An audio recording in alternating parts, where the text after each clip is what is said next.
അദ്ധ്യായം 32 അസ്സജ്ദ മക്കയിൽ അവതരിച്ചത്. അലിഫ് ലാം മീം സജദ എന്ന പേരിലും ഈ സൂറത്ത് അറിയപ്പെടുന്നു. ഇതിലെ 15-ാം സൂക്തം പാരായണം ചെയ്യുമ്പോൾ സുജൂദ് പുണ്യകരമായതുകൊണ്ടാണ് ഈ അദ്ധ്യായത്തിന് ഇപ്രകാരം പേർ നൽകപ്പെട്ടത്. ബിസ്മില്ലാഹിർ റഹ്മാനിർ റഹീം. അലിഫ് ലാം മീം. ആകാശങ്ങളും ഭൂമിയും അവയ്ക്കിടയിലുള്ളതും 6 ദിവസങ്ങളിൽ അഥവാ ഘട്ടങ്ങളിൽ സൃഷ്ടിച്ചവനാകുന്നു അല്ലാഹു. പിന്നീട് അവൻ സിംഹാസനസ്ഥനായി. അവനു പുറമെ നിങ്ങൾക്ക് യാതൊരു രക്ഷാധികാരിയും ശുപാർശകനുമില്ല. എന്നിരിക്കെ നിങ്ങൾ ആലോചിച്ച് ഭൂമിയിലേക്ക് കാര്യങ്ങൾ നിയന്ത്രിച്ചയക്കുന്നു. പിന്നീട് ഒരു ദിവസം കാര്യം അവങ്കിലേക്ക് ഉയർന്നു പോകുന്നു. നിങ്ങൾ കണക്കാക്കുന്ന തരത്തിലുള്ള 1000 വർഷമാകുന്നു ആ ദിവസത്തിന്റെ അളവ്.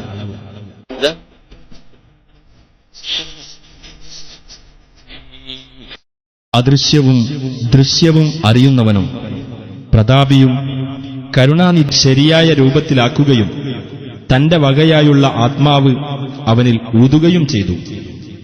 നിങ്ങൾക്കവൻ കേൾവിയും കാഴ്ചകളും ഹൃദയങ്ങളും ഉണ്ടാക്കിത്തരികയും ചെയ്തു. കുറച്ചു മാത്രമേ നിങ്ങളുടെ രക്ഷിതാവിന്റെ അടുക്കൽ തല താഴ്ത്തിക്കൊണ്ട് ഞങ്ങളുടെ രക്ഷിതാവേ, ഞങ്ങളിതാ നേരിൽ കാണുകയും കേൾക്കുകയും ചെയ്തിരിക്കുന്നു. അതിനാൽ ഞങ്ങളെ നീ തിരിച്ചയച്ചു തരേണമേ. എങ്കിൽ ഞങ്ങൾ നല്ലത് പ്രവർത്തിച്ചുകൊള്ളാം. തീർച്ചയായും ഞങ്ങളിപ്പോൾ ദൃഢവിശ്വാസമുള്ളവരാകുന്നു എന്ന് പറയുന്ന സന്ദർഭം നീ കാണുകയാണെങ്കിൽ അതെന്തൊരു കാഴ്ചയായിരിക്കും. ഓരോ ആൾക്കും തന്റെ സന്മാർഗം നാം നൽകുമായിരുന്നു. എന്നാൽ ജിന്നുകൾ, മനുഷ്യർ എന്നീ 2 വിഭാഗത്തെയും കൊണ്ട് ഞാൻ നരകം നിറയ്ക്കുക തന്നെ ചെയ്യും എന്ന എന്റെ പക്കൽ നിന്നുള്ള വാക്ക് സ്ഥിരപ്പെട്ടു കഴിഞ്ഞിരിക്കുന്നു. നിങ്ങളുടെ ഈ ദിവസത്തെ കണ്ടുമുട്ടുന്ന കാര്യം നിങ്ങൾ മറന്നുകളഞ്ഞതിന്റെ ഫലമായി നിങ്ങൾ ശിക്ഷ ആസ്വദിച്ചുകൊള്ളുക. തീർച്ചയായും നിങ്ങളെ നാം മറന്നുകളഞ്ഞിരിക്കുന്നു.